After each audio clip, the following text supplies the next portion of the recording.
Today is Tuesday, March 26, 2019. This is a Prescott City Council study session. Welcome to everyone, and we'll do roll. Mayor Mangarelli? Present. Mayor Pro Tem Orr? Here. Councilman Blair? Yes. Councilman Good? Here. Councilman Lamerson? Here. Councilwoman Scholl? Here. Councilman Sischka? Here. All are present. Thank you for that. Again, welcome everyone. We do have 3 items on the agenda today. Item 3B will be open for public comment. We do have comment cards in the back. You can bring those up to the city clerk, and you do have 3 minutes to comment on that item. So let's start with item 3A, please. Presentation on the Hilton Garden Inn.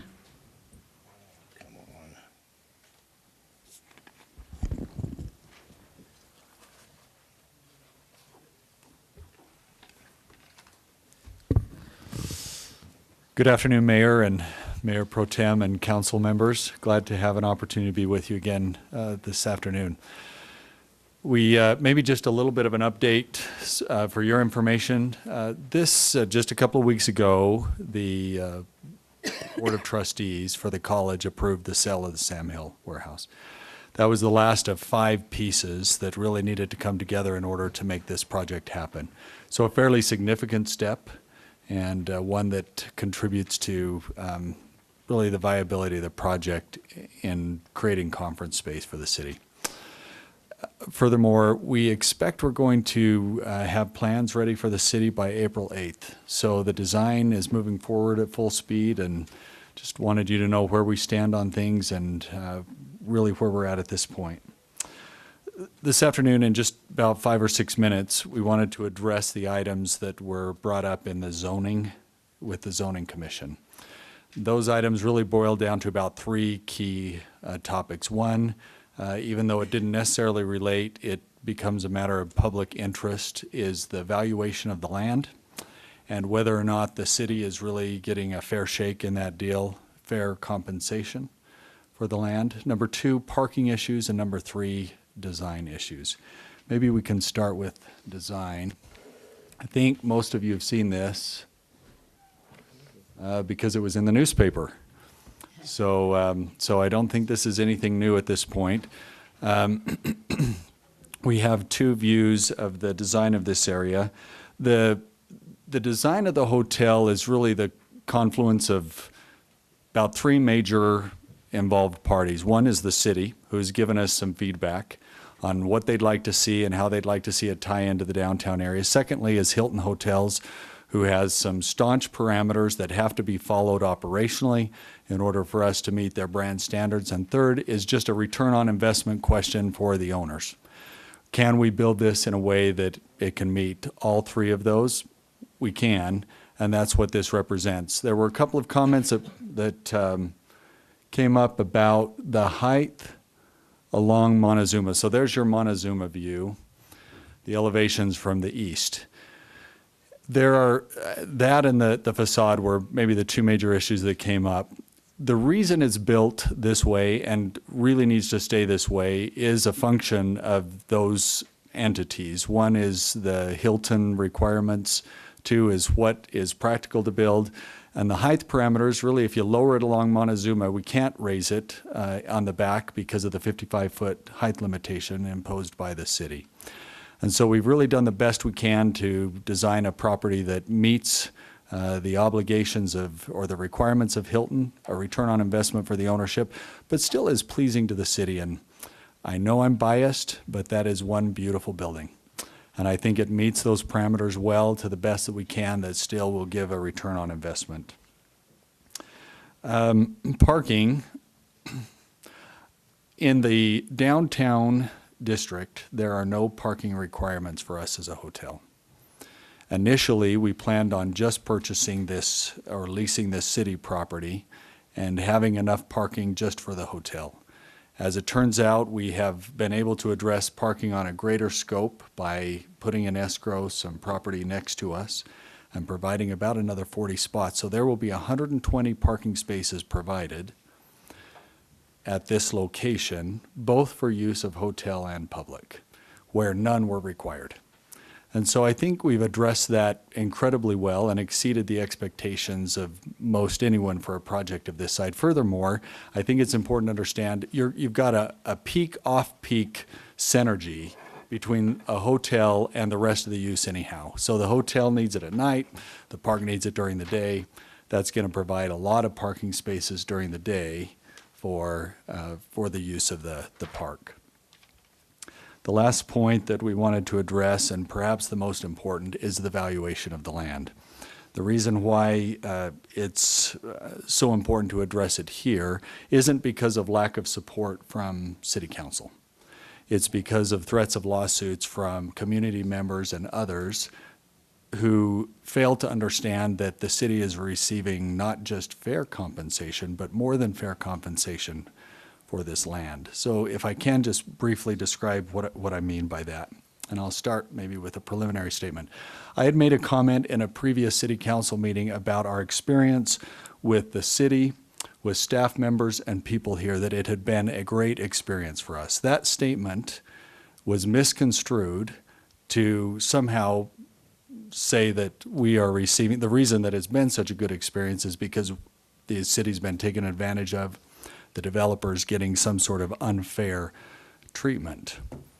But that understanding isn't accurate at all, and the threats really are more frivolous than they are based on any kind of merit. We have shared with the City Council, and I believe that you have access to this documentation, what WSH is going to be giving in compensation for this land. It exceeds $2.6 million. That comes to $31.23 per square foot for the land that we're obtaining from the city. That price per square foot exceeds any price we've been able to find that is near or even close in value or proximity to this parcel. And so we've made that available to you. We've made it available to the public so that those who have questions about it can see exactly where that remuneration is coming from and how we're giving that compensation to the city so that they don't have to maybe have those questions anymore. I want to reiterate my statement that I made before. In the many projects that we've done in the Western United States, rarely have we worked with a government entity that is more of a republic democracy, a democratic republic, than the Prescott City is. You've been elected by people, but you've ensured that your staff are working for the people. From that perspective, I compliment you, and I will again, because it's refreshing for us to work with someone who works in the way that really we feel like it's a government that wants to help make things work for the people. That was the basis of my statement. Your people are competent, they are helpful, and respectful. And for that, you should be complimented. And so we appreciate the opportunity to be here. Hope that this clarifies those concerns, and if there's any questions from City Council, we'll take that now. Thank you, Stephen. Shane, good to see you guys again. Thanks for being here today and bringing some more clarity to this project. We're so excited about what you guys are bringing to Prescott. We're very thankful for your investment in our city. I've said that many times, and it bears repeating that we are deeply grateful for what you're doing for our city. So thank you so much. Questions, comments from the council? Councilman Blair. Mr. Shumway, I have a question that I think the building is beautiful as well. Just wondering, in comparison to the bank building at the height, what is the comparison to your hotel when you talk about height? Or maybe our staff knows the difference? I don't know the foot difference, but I know that the height that they're building, plus I know they're starting at about 8 feet higher than we're starting at.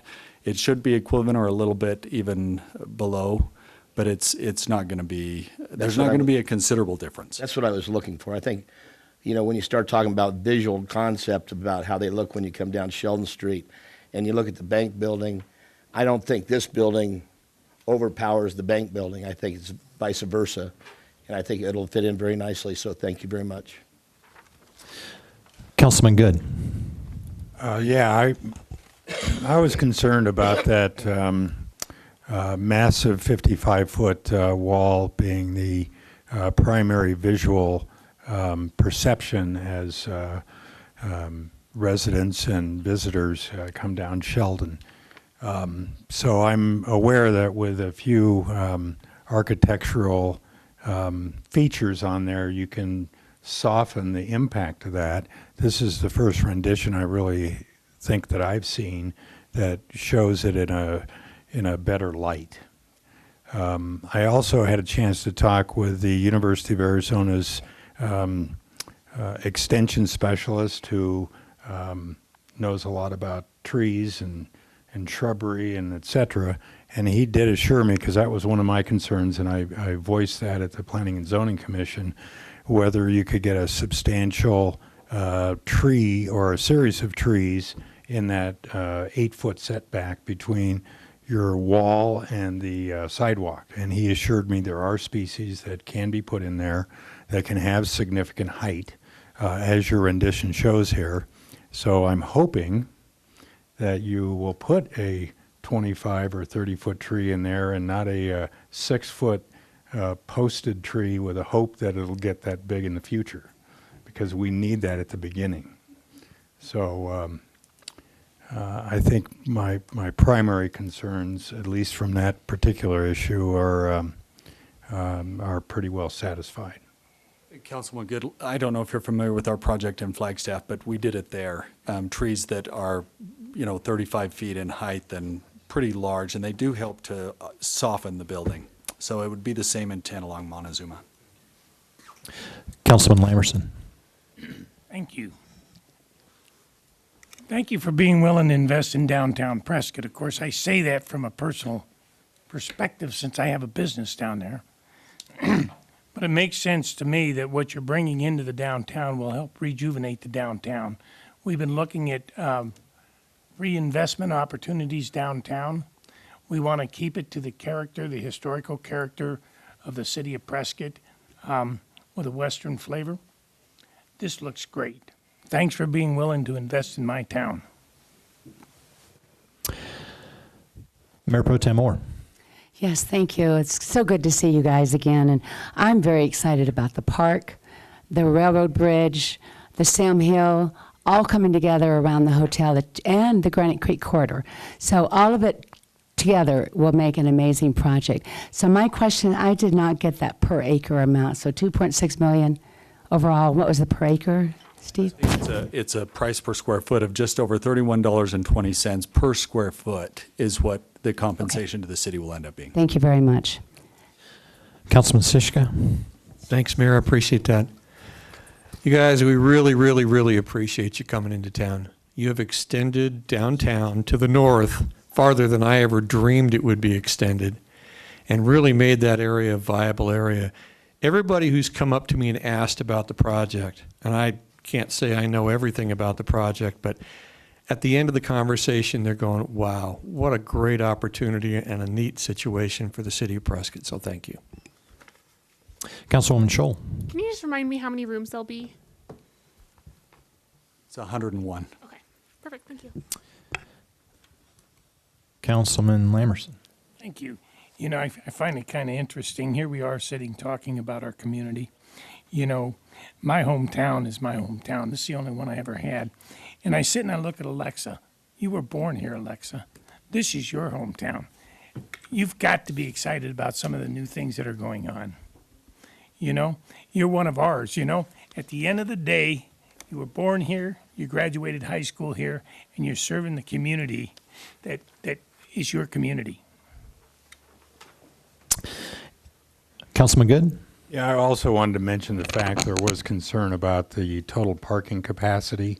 So your comment that you were able to acquire additional land for 40 additional spaces, I think, makes that particular issue much better. So thank you for doing that as well. Any other? Yeah. I just want to point out, Mayor, that the hard copy spreadsheet that was handed out is the more current version as opposed to what was in your packet. There was some basically math calculation that was corrected. So this hard copy you have is the revised and final spreadsheet for numbers purposes, not what's in the electronic packet. Thank you. Very good. Any other questions, comments from the council? All right. Thanks again, guys. Appreciate it. Let's move on to item 3B, please.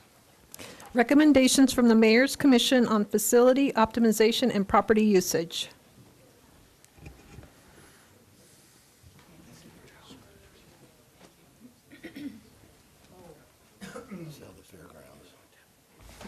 Good afternoon. I'm Justin Scott, 712 Country Club, Prescott, Arizona. Thanks for having me, Mayor and Council. I think it's my first time in 47 years of living here to stand here. So I started to get nervous back there. I felt my foot tapping. I'm like, what's wrong with me? So I was elected chairman, or not even elected. I think what happened is I missed a meeting, or I manage homeowner associations for a living. I think they're retaliating against me. My committee is for something I did. So I'm the chairman, and my members are Alex Vakula, Bill McCleary, Cody Ann Yarns, Mike Fan, Jesse Burke, Steve Pierce, Sherry Heine, and city staff. Lots of help from city staff. It was incredible the amount of city staff that worked on and helped us. My staff liaison was Michael, and the liaison from the council was Mayor Mingarelli. So thanks to everybody, especially the staff. We had some professional help from Michael Taylor Architects. So I've got a number of reports that out of all of that 5 months of work we have and the city staff has for you, if you're ever interested in diving into it, be very helpful for you. I'm going to report today kind of on a high level basis and not dig into the weeds. If you want more information, we've certainly got it. Our goals and objectives were to examine the city's current physical footprint and determine if there were or are better ways to utilize its lands and holdings. We wanted to help determine the highest and best use. Our attention was focused on the potential to centralize city services for the benefit of the citizens. We wanted to inventory all departments to include current staff levels and square footage occupied. We have provided description of each complex, the size, the year built, the recent improvements, the critical needs and costs associated with future repair and replacement, and an overall rating system for each one of the complexes. We now have a master map showing all property and facilities, and we have a comprehensive City of Prescott facilities net area assessment, which basically includes every room, room name, use, current size, and net area proposed to accomplish not only our current needs, but future growth. A look back to the past. Just out of fun, I kind of looked at this property. It appears on the records it was purchased in 1904, this corner. Plans for a new city hall took place approximately in the 60s. It was opened December of 1963 at a cost of $265,000. I found a statement from the late Elizabeth Ruffner that said that residents referred to this building as a white monstrosity. Pretty accurate. Based on its contemporary style that was not in keeping with many of the territorial style buildings of its time. This building has served the city now for 54 years. At its completion, the city had a population of 12,861. Over the years, as we grew, the city continued to add additional space by acquiring additional buildings to house the finance department, city attorney, public works, and other departments. While some are located on this property, others are miles away. It's inefficient to operate out of so many sites.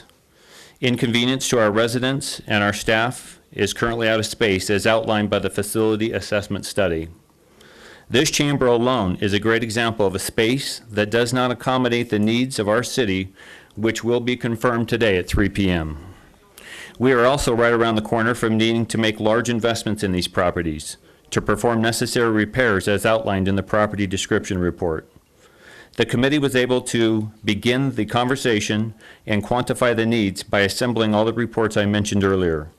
The process at times, unfortunately, created some angst among city residents because we had some misinformation that went viral, like our reviewing the use of certain properties. By example, the rodeo grounds had been brought up by a member as a potential site to look at better or improved or additional utilization. That moment was misunderstood as our considering or suggesting a sale of that property, which couldn't be farther from the truth. Our goal was to look at everything, not only city property, but the potential of property nearby. That property could be used as part of the solution. A group of us toured the post office as one potential solution that, for the time being, does not appear to be a good fit based on the anticipated acquisition price and what it would take to make it usable, not to mention its size or lack thereof, and 3 parking spaces. As a result of our efforts, we developed recommendations, both short-term and long-term, for the council to consider, and they are: short-term, have the city staff consolidate and co-locate departments in order to eliminate inefficiencies. We've identified those inefficiencies, with the obvious being the co-locating of community development and public works. That's one example. Consider getting out of the landlord business by reviewing the leases with nonprofits who occupy city-owned property. By way of example, not picking on them, but Prescott Boys and Girls, the Adult Center of Prescott and Boys and Girls Club, allowing them potentially maybe to have an opportunity to own that property. We really don't see the benefit in the city other than perhaps controlled. We see liability as a group. Long-term recommendations were to find a way to keep City Hall downtown with the right location, size, and cost.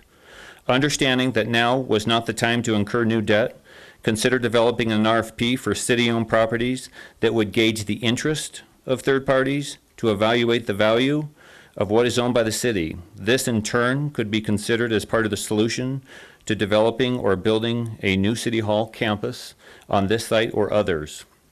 I can tell you the committee, by and large, maybe the majority, or maybe unanimously, want to keep the city downtown. So much so that they went out and walked off 2 miles in each direction.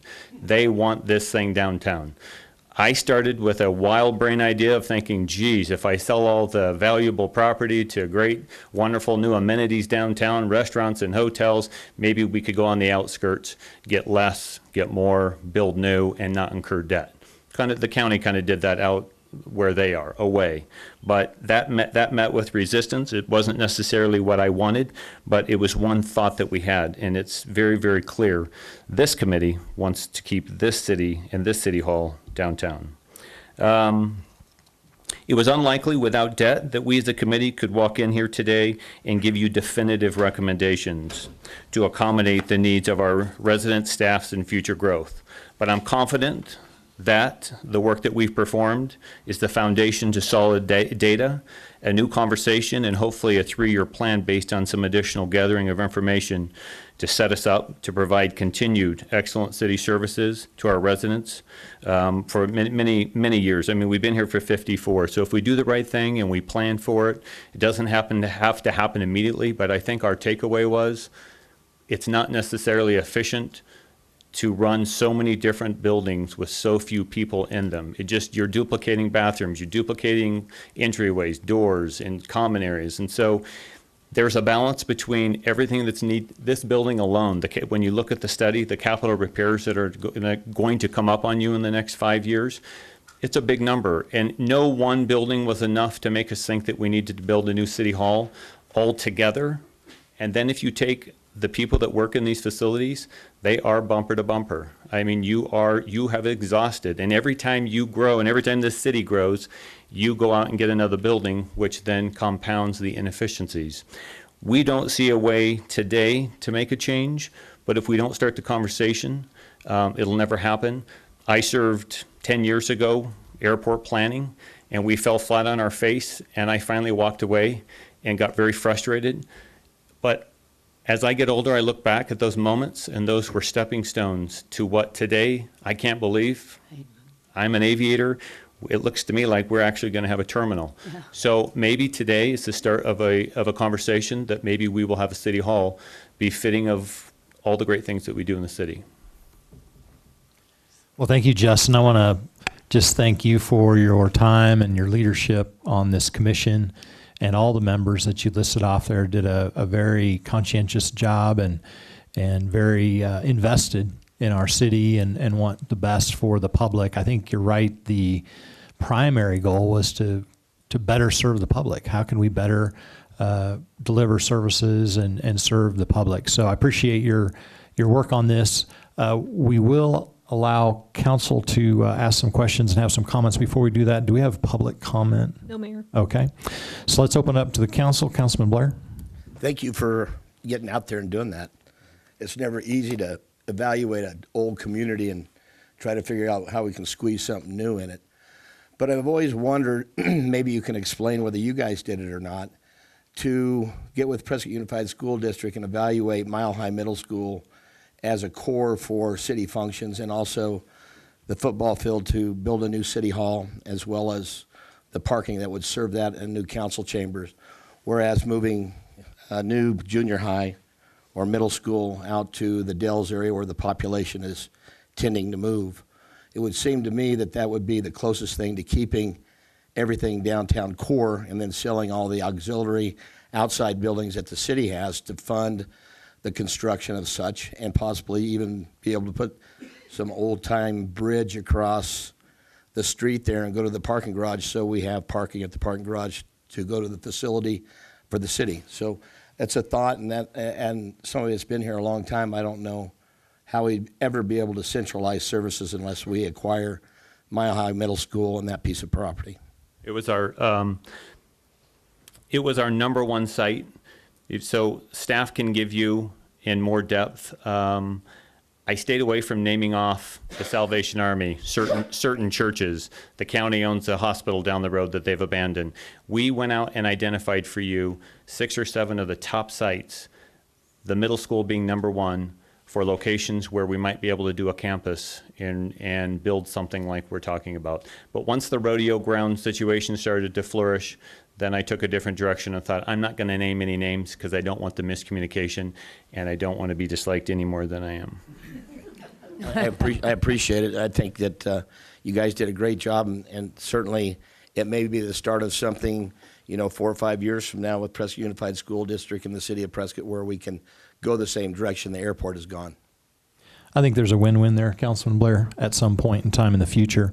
Yeah, thanks for clearing up the fact that I don't want to sell the rodeo grounds. Also, I don't have the authority to sell the post office, so those are some fun things running around on social media there, so appreciate that. Councilman Sischka. Thanks, Mayor. Hi, Justin. How are you? Good. How are you? Thanks for coming in. And thanks for your service on this committee. We really appreciate it. I've had people ask, why don't you just build up in this location? I'm sure you guys explored that. It is probably the number 2 option out of the option of 7 or 8. We would take this site and go straight up. One of our recommendations by going out to market and looking at an RFP, we could potentially attract a developer type individual that could come in. There might be a mix of living, retail, and city hall all in one parking garage accompanied next to it. So there are some very creative ideas in our notes to utilizing and staying right here on this site. Thank you. Councilman Good.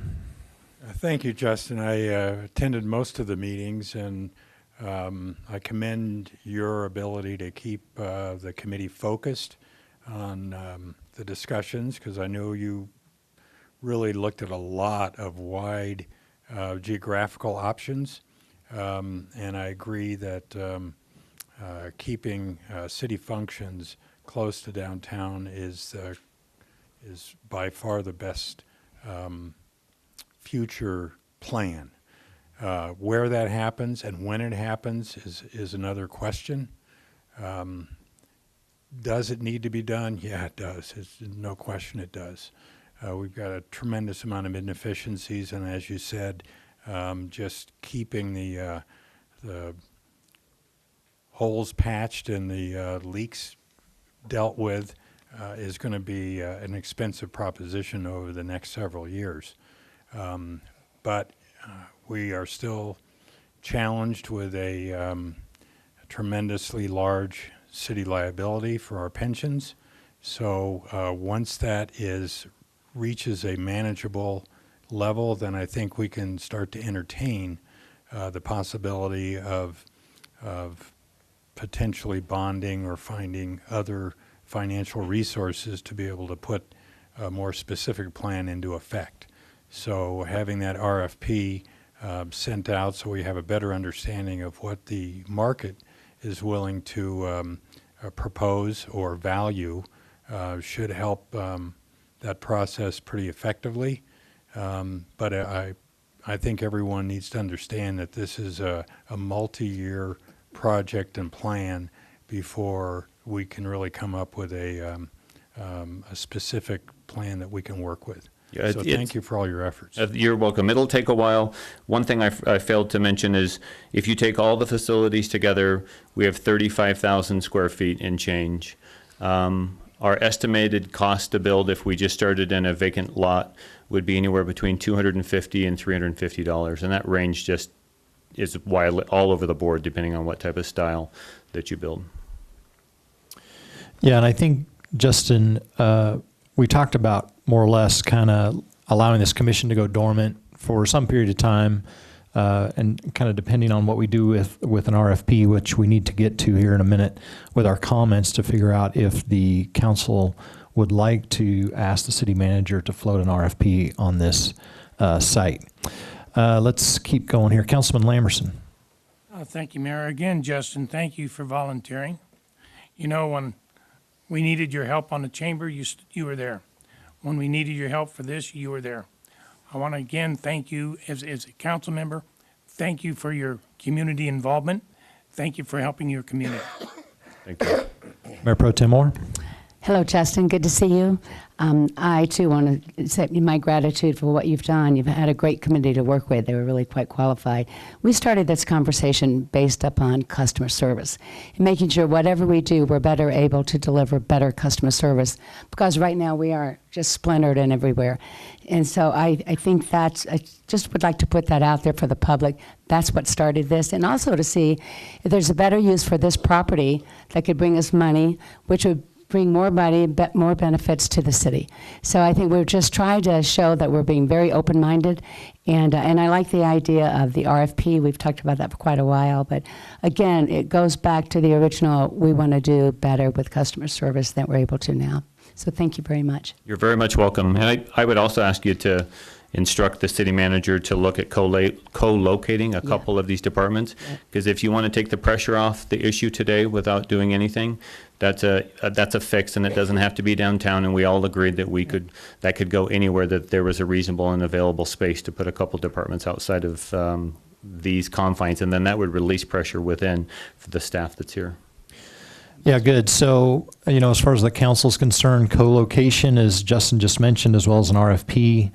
Any thoughts, yay or nay? Does that sound okay? I think when you look at these properties grouped together and all the parking that's down yonder, and if the legal building was gone and there's a parking garage put underneath and a 3-story complex, I think you could do pretty much all of our services and sell the outside buildings and help pay for it.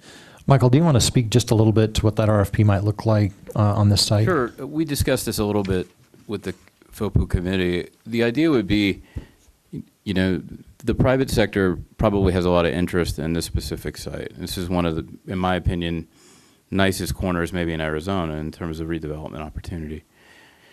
You'd put out an RFP or request for proposals that said, we need to find a city hall location, but we would also consider co-location with you on the site, or if you had some idea, private sector, about where we could go and how you would help us in exchange for the usage of this site. And basically you would look at the proposals, see what creative solution the private sector has, and determine if there's something practical or feasible for us to consider. That would be what an RFP would look like. Yeah, very good. And just to make it clear, at least from my comments, co-location, what I'm talking about is in the short run, looking at ways we can better serve the public by maybe moving some departments around. Yeah, I was speaking specifically the RFP. The co-location element is there are departments in this organization that work hand in hand. I think the best example would be the Public Works Department and Community Development. The benefits of having them in the same facility are countless. If there was a way short-term to find a way for those two departments specifically, and others that have benefits but maybe not quite as large, could we find a place to put them? And we can explore that as well. Any other questions, comments from the council? If not, we'll ask the city manager to move forward with a short-term collation as well as the RFP. Thank you. Justin, thank you so much. Thank you. Thank you.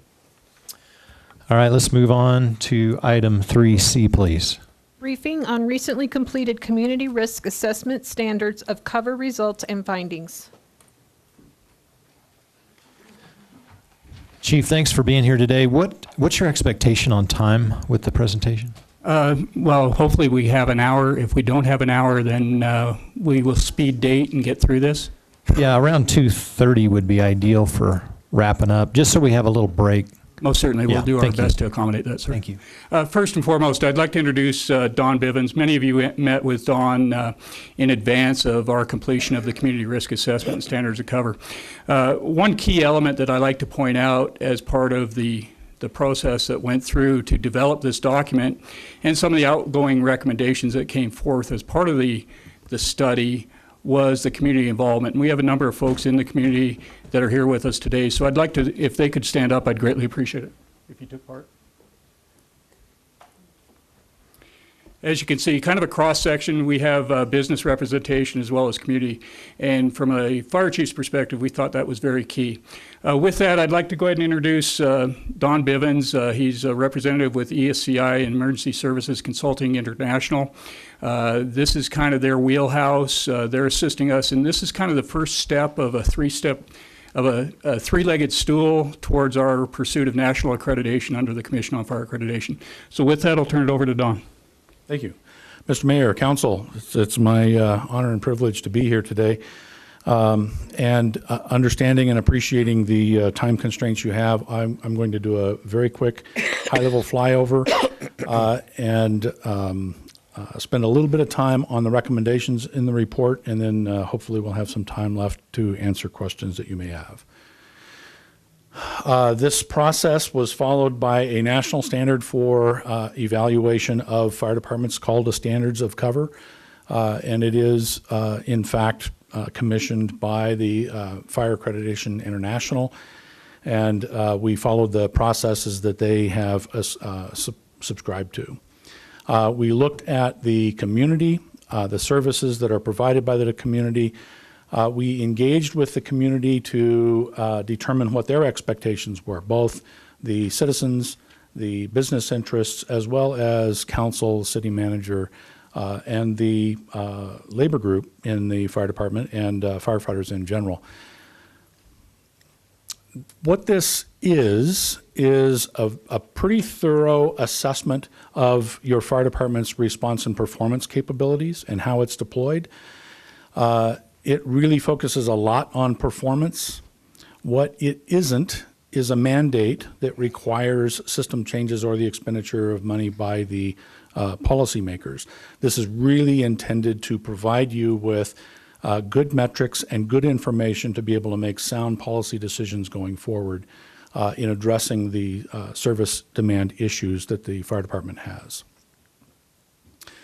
I'm not going to bore you with your own community and tell you what you already know. You do have a very large elderly population. We recognize that. Your fire department has 65 firefighters, 5 staff stations, 19 people on duty.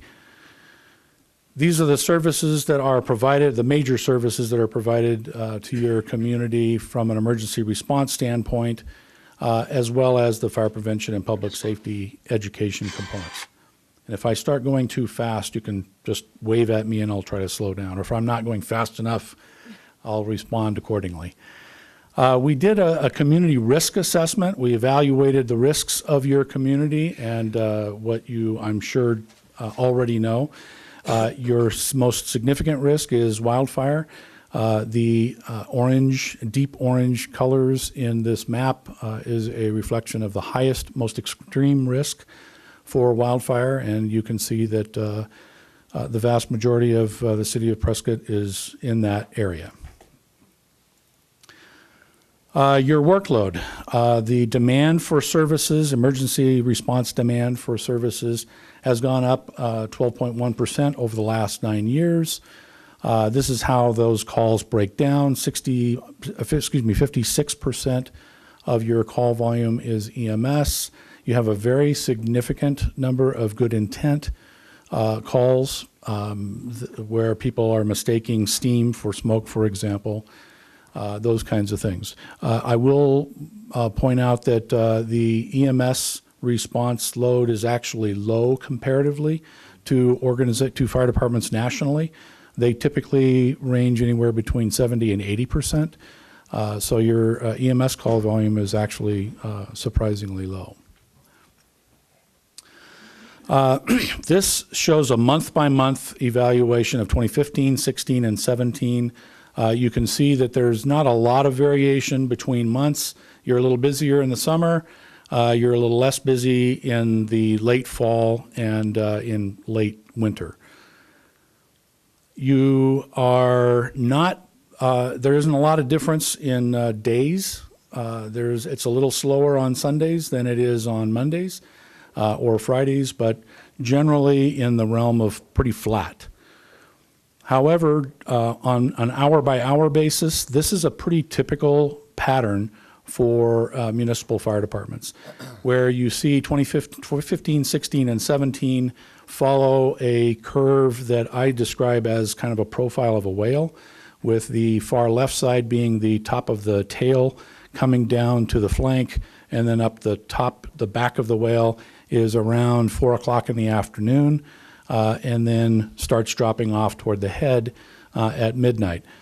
What this tells us is that your call volume is pretty predictable on an hour-by-hour basis, and so it lends itself to peak staffing and being able to kind of cover some of that gap that occurs, or the demand that occurs in the highest point of the time during the day. Response concentration, this is called a heat map, basically. What this shows is where those calls occur. The bright yellow is at the lower level of call volume. The pink and purple are the deepest and most demanding areas for calls for service. We'll get into some of the details about why in a few minutes.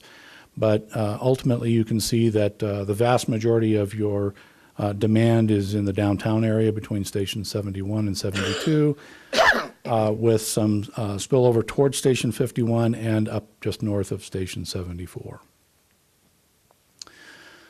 This is your response crew workload. This is, again, 2015, 2016, and 17. We're looking for anomalies. And there seems to be a fair amount of consistency year over year. If you pay attention to the 10% metric at the bottom, that's really what we're trying to shoot for, keeping units at or below 10%, because the standard nationally is at the 90th percentile response performance. And you have most of your units, with the exception of Station 73, that is above 10%. Many are above 15%, and Station 72 is approaching 20%. And that is a reflection of longer response times and what we call response failures, which is that you don't meet your own standards for service delivery to your community. We project, based on your population growth projections and your call volume projections, that you'll be running about 11,000 calls by 2050. Those calls will be distributed fairly flat for fires. The red line is pretty flat. That's the fire line. The blue line is EMS. There's a slow trend up. The green, which is other, is trending more significantly up. And that's really a reflection of the call volume that is currently in place and the population that's currently in place and the community's population growth projections going forward. Because emergency responses by the fire department is uniquely a human event.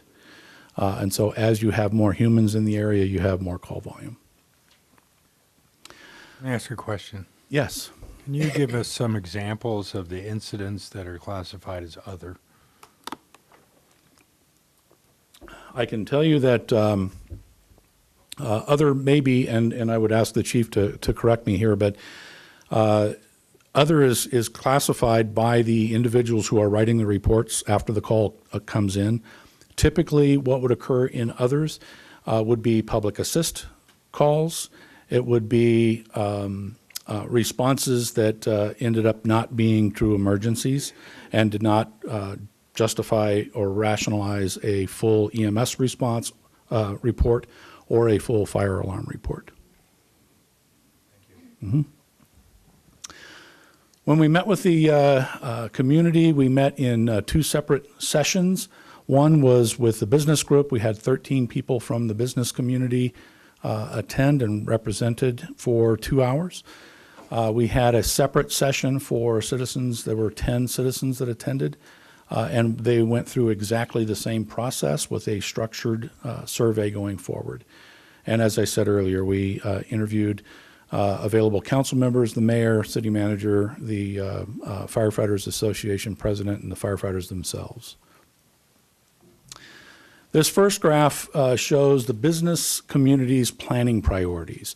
The further to the right the scale goes, the higher the priority by the people who are scoring the survey.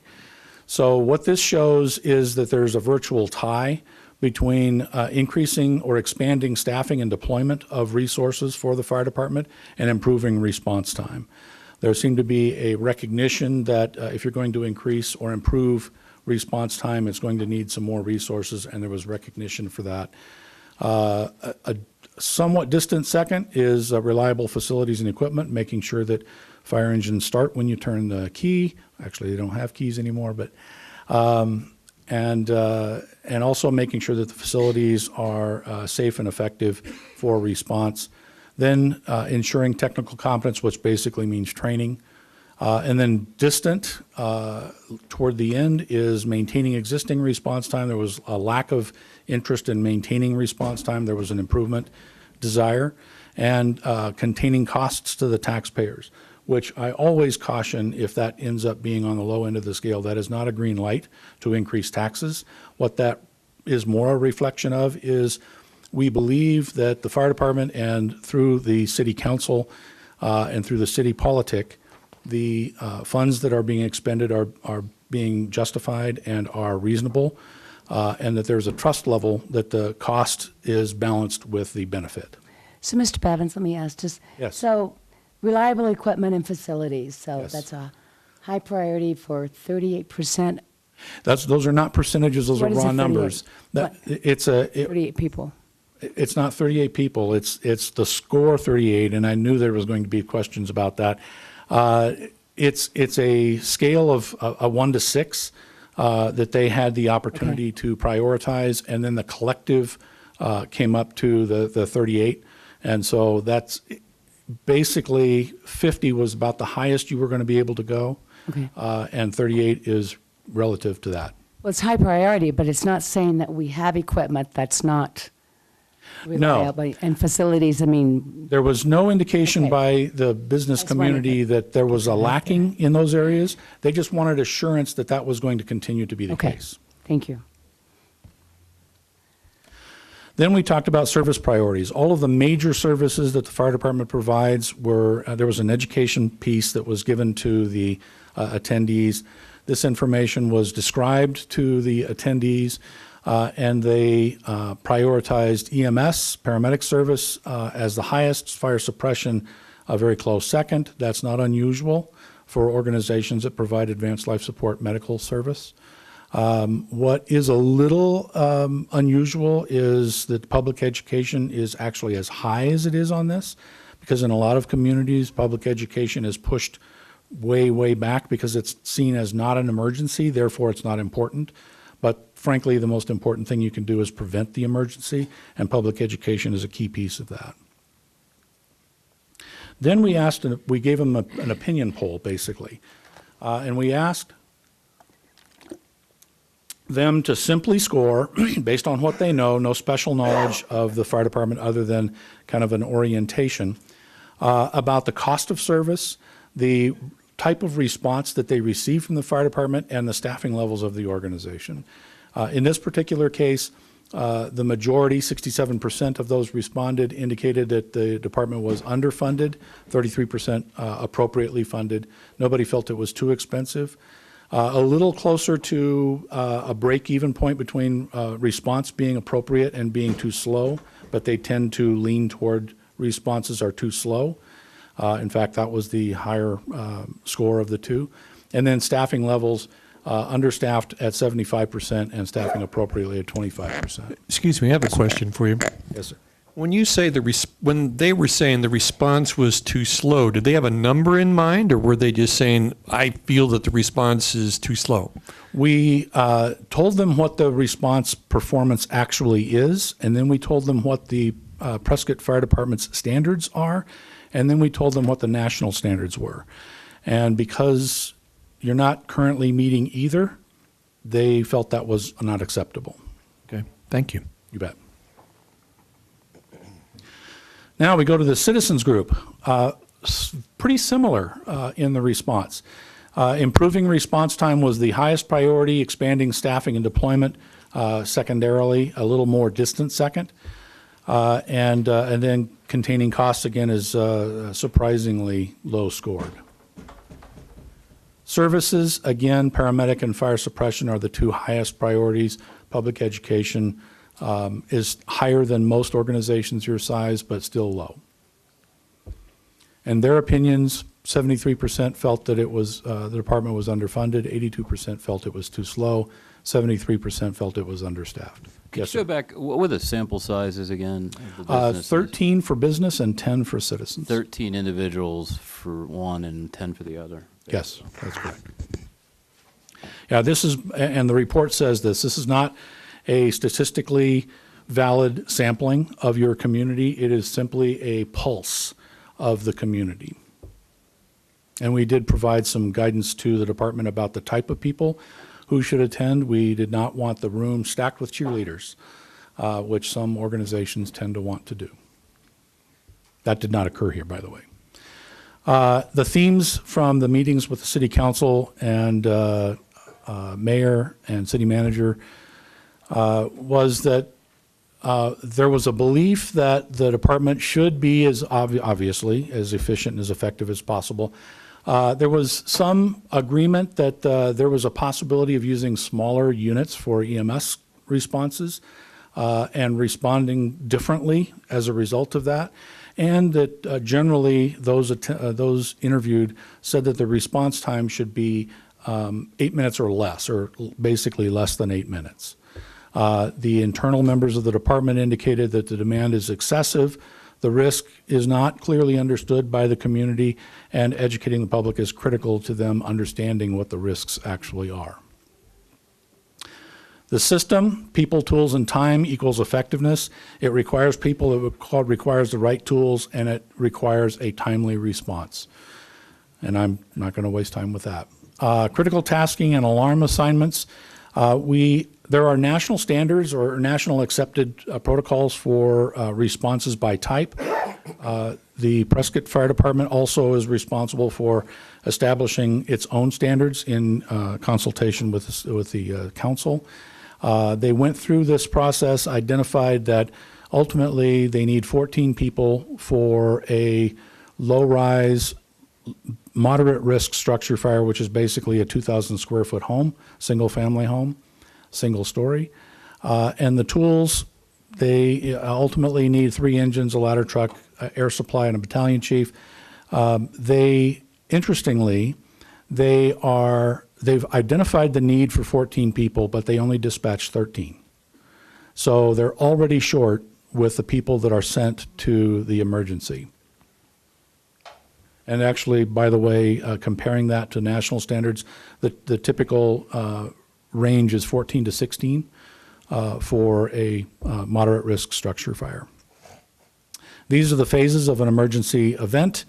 What we focused on were the red, from the point in time that dispatch picks up the phone until the unit arrives at the scene of the incident and begins to manage the incident. Time is the enemy of fire. It's also the enemy of certain types of medical responses. This graphic simply illustrates that as time progresses, the fire expands. As the fire expands, it can reach flashover, which is the point in time which all combustible material in a room spontaneously ignites. It is no longer a survivable fire in that particular room, and the fire does not stay in that room but extends beyond that room. Statistically, nationally, when you have a fire that's confined to the room of origin, you have 1.8 deaths. If it goes beyond the room of origin, 15.8. If it's confined to the building, which goes beyond the floor of origin, it's 24. Same thing with civilian injuries. They go up significantly, as does the dollar loss. So there's a direct correlation between flashover and fire deaths, civilians, and fire loss. Interestingly, the same thing is true for EMS calls where there's a cardiac arrest or a person is no longer breathing. Their survivability goes down as time goes on. When you get to 9 minutes without any additional assistance, the possibility of survival is 0 unless you have something like a cold water drowning or something like that.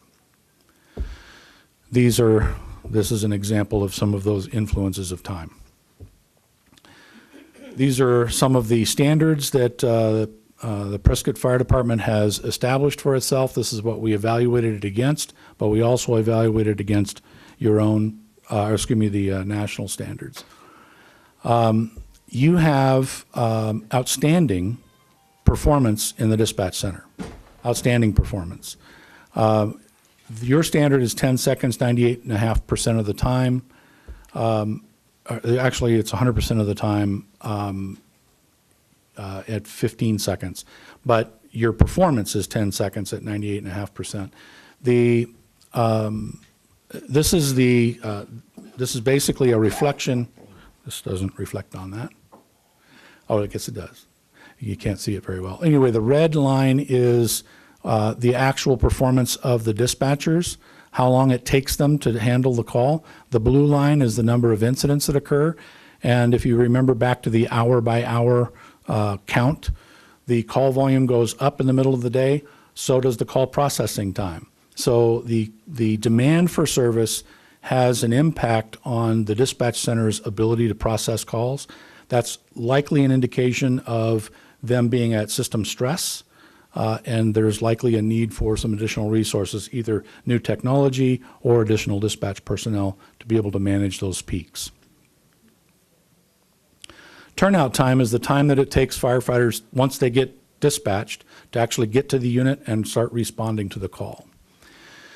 This is an interesting graph because the red shows the actual turnout time in time, and the blue shows the incidents. The reason that the turnout time is high in the early hours of the morning when call volume is low is because the firefighters are asleep.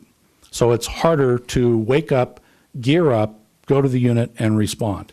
When they are up and active during the day and their response call volume is high, then their turnout time is fast, and that's pretty typical. Travel time, that's where you struggle significantly, I would say mightily. Travel time seems to have not a lot of variation by time of day. It's a factor of geography in a lot of respects. It's difficult to get from point A to point B in some areas of your city, and I know that you know that by being experienced in your own community. 54% of the incidents in 2017 were able to be reached theoretically be able to be reached within 4 minutes, 20 seconds travel time. That doesn't include all the other elements that we talked about. The green on both maps shows how far a unit from a station can actually go in 4 minutes and 20 seconds. The purple is from Station 51, which is the CAFMA resources that are responding to your calls. So your response time is pretty high comparatively, right at about 10 minutes. The national standard is basically 4 minutes for travel time, 6 minutes total or actually less than 6 minutes for total elapsed time. And we'll show you some graphs on that. Received to arrival, this includes the dispatch component.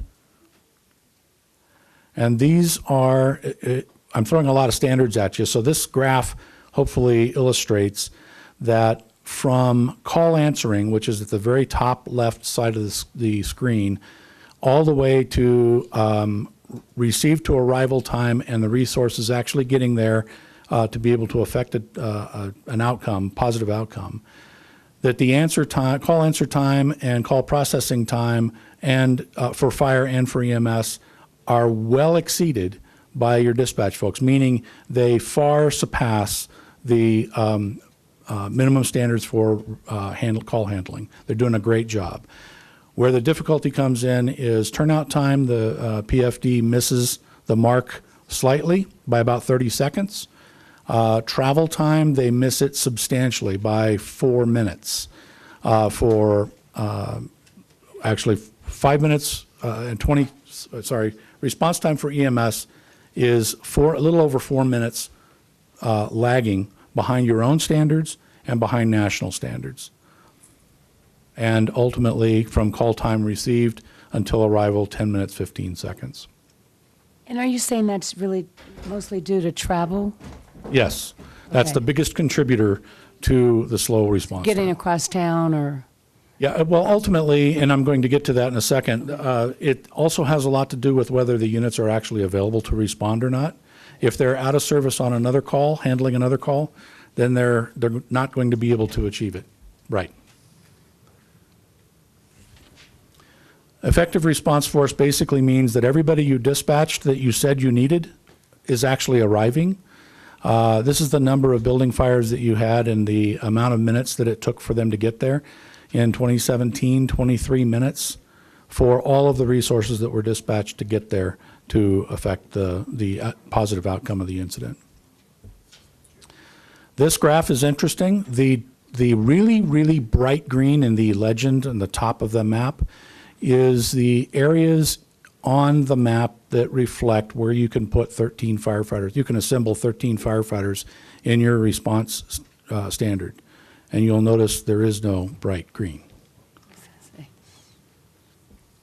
Same thing for fire apparatus. If you add automatic aid, you do get some improvement in 71 and 72's area, and that's basically relying on Station 51. Apparatus, same situation.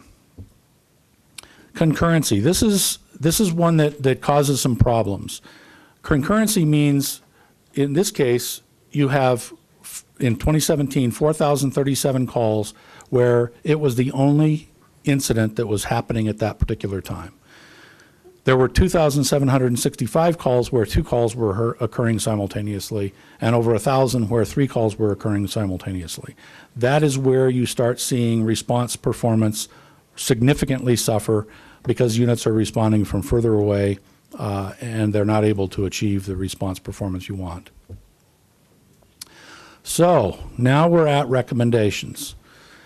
We recommend that you adjust your alarm assignments to more accurately reflect your critical task analysis. So we're basically saying add another firefighter to your moderate risk structure fires. The good news is you have extra firefighters on duty. It's just a matter of whether or not they're in service because they may be tied up on another call. And these add additional firefighters, and we suggest by unit type to be able to improve your response performance on these call types. And to be fair, the technical rescues are high consequence but low frequency events. So just understand that going forward. Improvement goal B, reduce the turnout time intervals. One of the things that is common in the fire service is letting folks know how they're doing compared to their peers in other stations, on other shifts. In other words, firefighters are very competitive, very competitive. And if you highlight that one particular crew or unit is slower than everybody else, all you have to do is report that out in the organization and suddenly you'll see some significant improvements. Now you do need to be careful that people don't get unsafe in the process of trying to respond effectively. But we also recognize that there are built-in hindrances to response performance. For example, Station 75 is a 3-story station. It is difficult to get crews that are on the 3rd floor down to the 1st floor and on the apparatus and out in 60 or 70 or 80 seconds. And so there are some built-in structural issues that are not cheap to fix, but are contributors to this, and also looking at your alerting system to make sure that people are notified as quickly as possible and are moving as quickly and expeditiously to the unit as possible. Goal C, improving the collection and analysis of incident data. It was somewhat difficult to compile a lot of the information. We asked for a lot of data. It was difficult for us to get everything that we wanted. We're suggesting that it would be worthwhile to have some type of an analyst, either on staff or assigned to the fire department, that is responsible for gathering this information, because just like this report gives you good information to make good policy decisions, having good data also gives the fire chief and the fire department good management data to make good management decisions.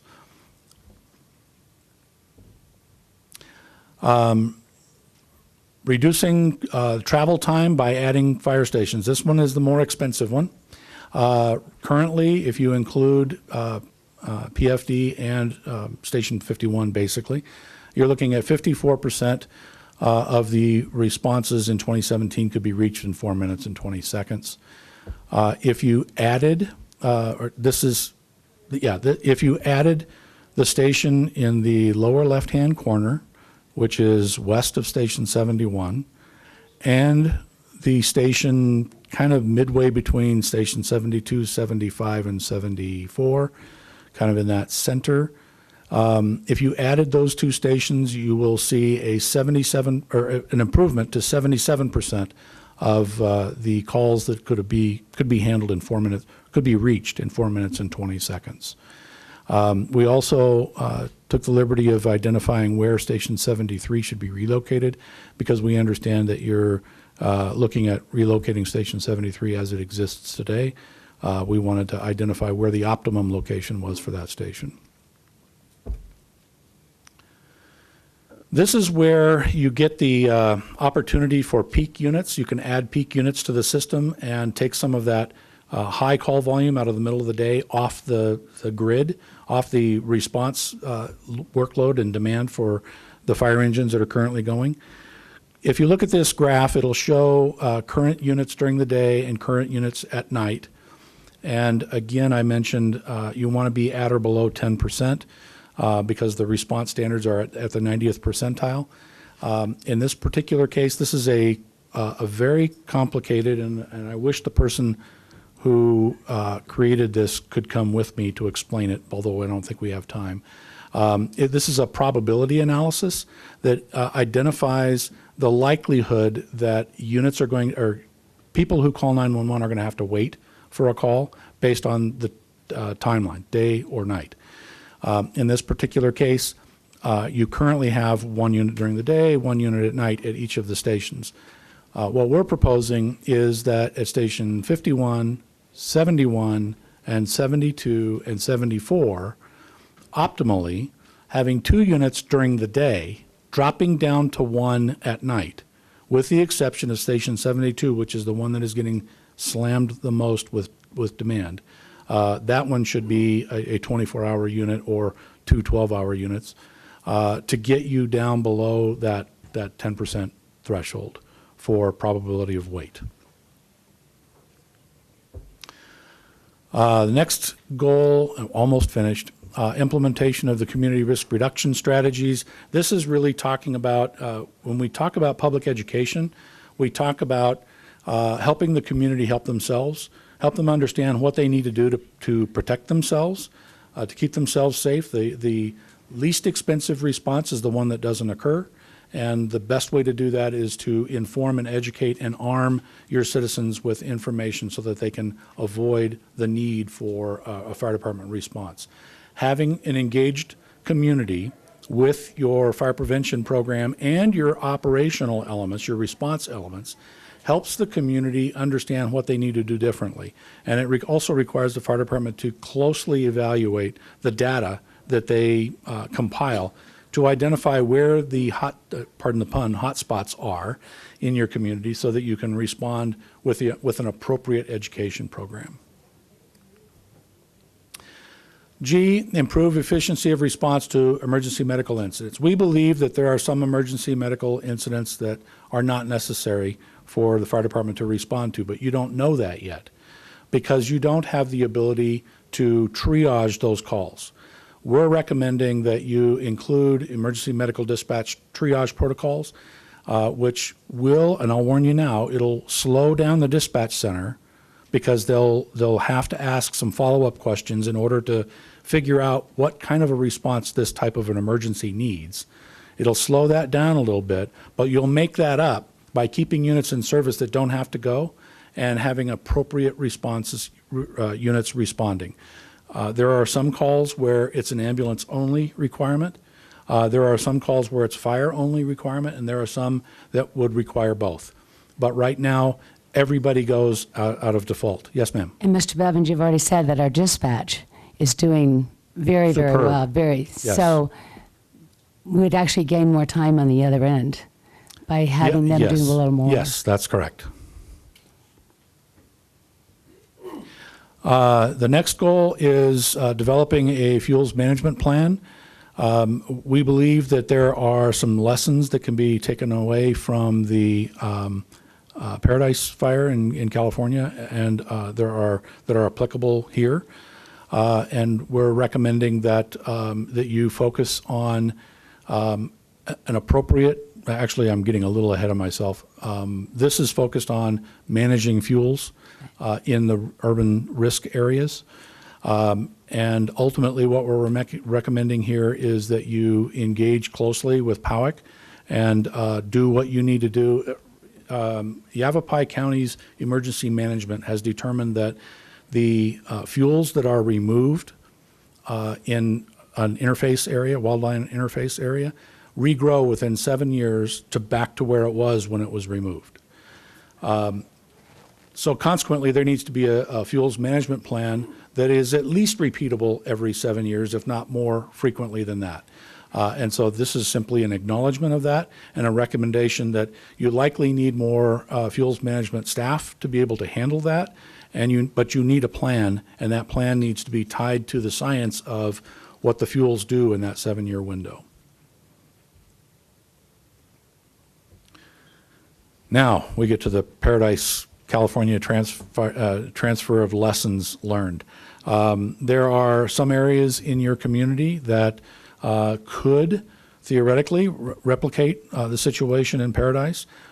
We think it's a disaster that should not be repeated, and we believe that it is a disaster that can be mitigated if you take the lessons that are learnable from that process and implement them here, which can include evaluating the egress for people who live in that area being able to get out. One of the things that Paradise had was they got bottled up because the roads were not designed to handle everybody evacuating at the same time.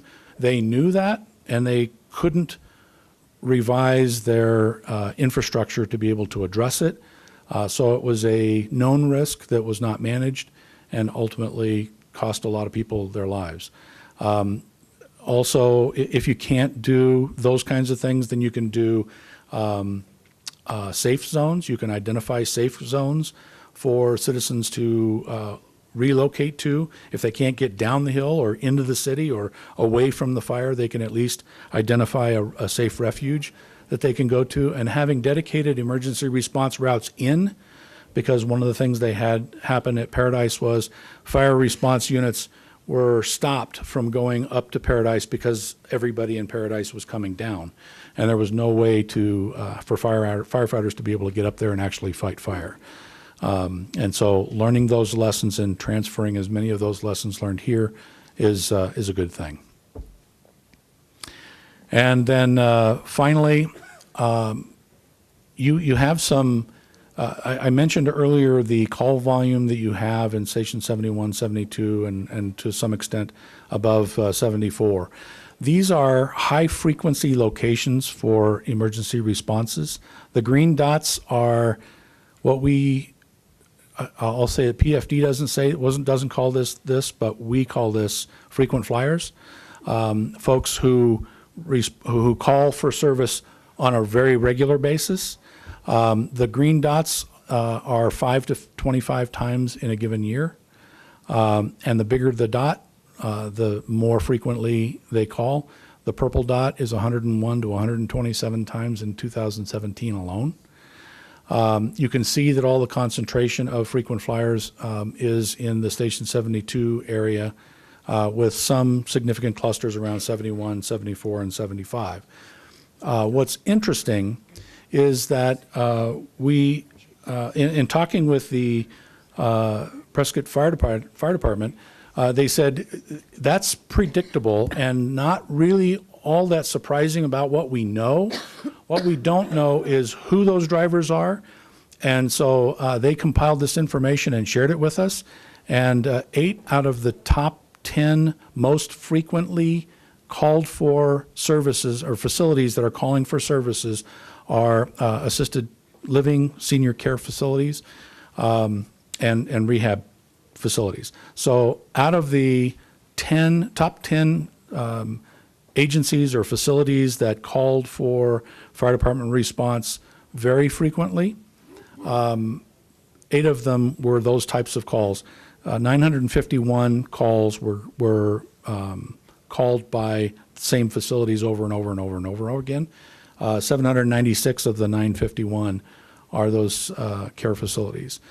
So it begs the question, is there a different way to approach responding to these types of emergencies? Educating the folks who manage those facilities and working in partnership with them to try to mitigate these situations. And ultimately, if you can't go there, maybe designing a different system for how to handle those kinds of problems. The difficulty comes in not knowing whether it's a true emergency or not until you get there. And I've had many council members say, why do we go to so many false alarms? Let's just not go to those. And my response was always, okay, you tell me which ones are false before we get there, and we'll be happy to not go. The reality is that there is a liability when you start triaging calls, but we do believe that on the EMS side, there are some ways that you can do that safely, and it's been proven nationally. So that's a problem that you face as a community, and we do believe that you can not only improve your response performance by addressing the resource needs that we identified, but also addressing the demand side, because it is an equation. Questions or discussion? Thank you, Don, for that presentation. Questions, comments from the council, Mayor Pro Tem? Mr. Bevins, what is a community paramedic? Is it someone on site at the facility? A community paramedic, community paramedic program is a program whereby a paramedic is handling non-emergent, non-urgent calls, and they take those incidents that occur that it's kind of a tweener. And the dispatch center is going to err towards sending resources. So send a low acuity, a low emergency type unit with one person on it. It's cheaper to staff, Sure. It's cheaper to equip, and you can handle those calls, and they're getting good service, and it's keeping the big red trucks from having to go. And in your report, you talked a little bit about volunteers doing things like batteries and... Yes. There's a program called Fire Corps, which is a national program, and it engages community members in very low risk, very easy to do types of activities, and checking smoke detectors, replacing smoke detector batteries, and fire evacuations for families. That can be done with proper training by these Fire Corps volunteers with supervision by the PFD. Thank you. Thank you. Other questions, comments from the council? Yes, Chief. Yeah, just kind of wrap this up and kind of put a nice little bow on it. Over the next few days, ESCI will be helping us facilitate our strategic management planning.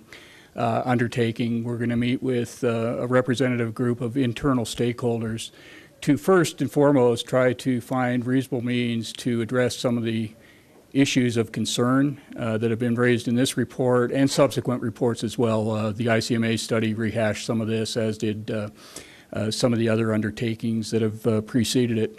One of the nice things with this is it has provided us a stepping stone of use of data. We knew our data was kind of problematic, garbage in, garbage out, and with that, I think we have some facets of that being in the works. This started last summer, so we've resolved some of that, as well as the emergency medical dispatching piece. There's a capital item into, we'll see where the appropriations end up, but into the next fiscal year to help remedy some of those items. But through the strategic management planning and our tying that back to your primary 4 goals, we feel that we can complement the 4 goals that council have promulgated by doing something that aligns very soundly with those goals. So we're looking forward to the next couple days. I think it'll be very telling for us as an organization. In the post-tragedy world of Granite Mountain, we really haven't had a roadmap to help steer us. And I really think over the next couple days and the end product here in about 6 or 8 weeks will provide us that roadmap to kind of guide us into the future. So with that, I appreciate the time, and hopefully we accommodated the space allowed for us. You did an excellent job of that, Chief. Councilman Sishka? Thank you, Mayor. Hey, Chief, I've heard a figure of that we have the same amount of firefighters today that we had in 1992. Is that in the ballpark anywhere? Equal to or less than, perhaps, even. Okay. Thank you. Other questions, comments from the council? All right, thanks again, guys. Appreciate it. This meeting is adjourned. We will reconvene at 3 p.m.